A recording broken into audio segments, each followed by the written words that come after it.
আজকে আমি আপনাদের সামনে পাখি পালন বিষয়ক একটি গুরুত্বপূর্ণ ভিডিও নিয়ে হাজির হয়েছি। এই ভিডিওটি সম্পর্কে আমাকে অনেকেই জিজ্ঞেস করেছেন। বাজিগার পাখির ডিম কতদিনে ফোটে? কতদিন বয়সের পাখি দিয়ে জোড়া দেব? কতদিন বয়সে বাজিগার পাখি ডিম দেয়? বাজিগার পাখি কীরকম আবহাওয়াতে রাখবো? তাছাড়া পাখিকে কী ধরনের খাবার দাবার খাওয়াবো? আজকের ভিডিওতে আমি এই সবগুলো প্রশ্নের উত্তর আপনাদের জানাবো। প্রথমে আসি বাজিগার পাখি কতদিন বয়সে ডিম দেয়।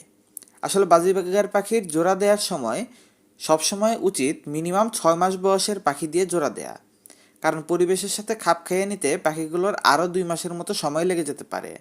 সব কিছু মিলিয়ে আপনি আপনার পাখি থেকে 8 মাস বয়সের পর থেকে খুব ভালোভাবেই ডিম বাচ্চা উৎপাদন করাতে পারবেন। তবে 6 মাসের পাখি দিয়েও খুব সহজে ব্রিডিং করানো যায়, তেমন কোনো প্রবলেম নেই, কিন্তু 8 মাসেরটাই সবচেয়ে ভালো হয়। আমার এই পাখিগুলোকে দেখুন, আমি এগুলোকে 5 মাস বয়স থেকে একসাথে রেখেছি এবং এখন ওদের 6.5 মাসের মতো বয়স হয়ে গেছে। হয়তো আর কিছুদিনের মধ্যেই ওরা প্রোডাকশনে চলে আসতে পারবে। তবে এখন পর্যন্ত কিন্তু আমি ওদের হাঁড়ি দেইনি। মোটামুটি পাখিগুলোর বয়স 8 মাস হওয়ার পরই আমি ওদের হাঁড়ি দেব। দ্বিতীয়ত আসে বাজিগার পাখির ডিম কত দিনে ফোটে। আসলে বাজিগার যখন ডিম দেওয়া শুরু করে তখন মোটামুটি 1 দিনের গ্যাপে গ্যাপে ওরা ডিম দিয়ে থাকে। সেই হিসাবে আমরা যদি গড়ে হিসাব করি বাজিগার 6-7টা ডিম দেয়, তো 7টা ডিম দিলে 7টা ডিম দিতে ওদের প্রায় 10 থেকে 12 দিনের মতো সময় লেগে যায়। তো আপনি যখন হিসাব করবেন যে পাখির বাচ্চা কয় দিনে ফুটবে, সেক্ষেত্রে আপনাকে হিসাব করতে হবে, ধরেন যেগুলো ডিম দিয়েছে এগুলোর মাঝখান থেকে, যে সে যদি 7টা ডিম দেয় তবে আপনি 4টা ডিমের দিন থেকে হিসেব করেন যে এই দিন থেকে আপনার পাখির বাচ্চাগুলো পরবর্তী 17-18 দিনের মধ্যে ফুটছে কিনা। তো সাধারণভাবে বাজিগারের ডিম ফুটে বাচ্চা বের হতে 17 থেকে 18 দিনের মতো সময় লাগে, কিন্তু আপনি যদি 100% ক্লিয়ার কনফার্মেশন চান সেক্ষেত্রে ওই লাস্ট ডিমের ডেটটা হিসাব করে পরবর্তী 21 দিন পর্যন্ত দেখবেন। তো সেই হিসাবে পঞ্চম ডিম থেকে যদি আপনি হিসাব করতে থাকেন তবে আপনি অন্ততপক্ষে 25 দিন দেখবেন যে আপনার পাখির ডিমগুলো ফুটছে কিনা।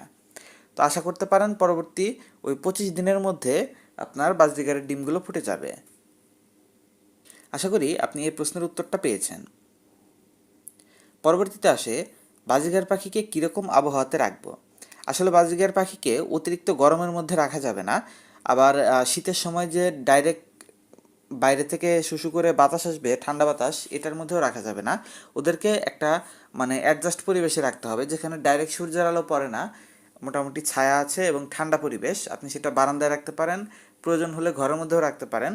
তবে বারান্দায় রাখাটাই সবচেয়ে সুইটেবল, এতে বাইরের আলো বাতাসটাও থাকছে এবং গরমের সময় বা শীতের সময়ও প্রবলেমটা কম হয়।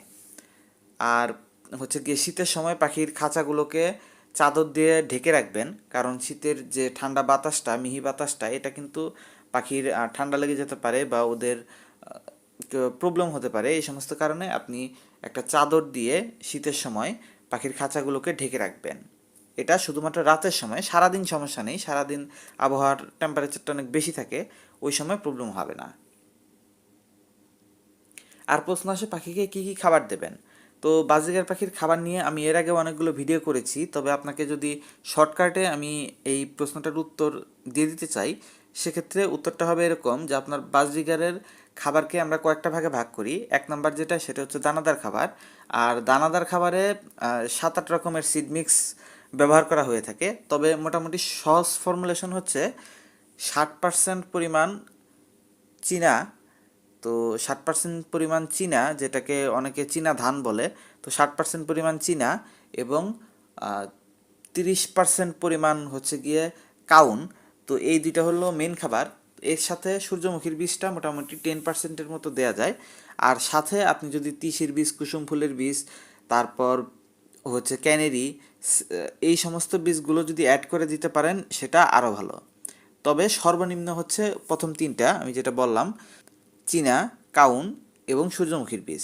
চীনা 60%, কাউন 30% এবং সূর্যমুখীর বীজ 10%।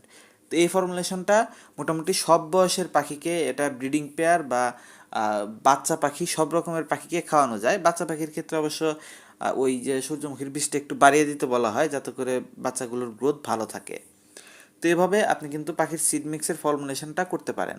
আর এর পাশাপাশি পাখিকে বিভিন্ন রকমের শাক সবজি ফলমূল খেতে দিতে হবে। মৌসুমি ভেজিটেবল যখন যেটা বাজারে পাওয়া যাচ্ছে এগুলোর অধিকাংশই আপনি খাওয়াতে পারবেন। মোটামুটি পালং শাক, কলমি শাক, তারপর সজনে পাতা, পুদিনা পাতা, তারপর হচ্ছে গিয়ে নিম পাতা, এইগুলোর সবগুলোই খাওয়ানো যায়, এগুলোতে কোনো প্রবলেম নেই। তাছাড়া সবজির মধ্যে গাজর, তারপর হচ্ছে গিয়ে মিষ্টি কুমড়া, শশা, এগুলোর সবগুলো আপনি দিতে পারবেন। আবার পাকা পেঁপেও খাওয়াতে পারবেন, প্রবলেম নেই। তো এই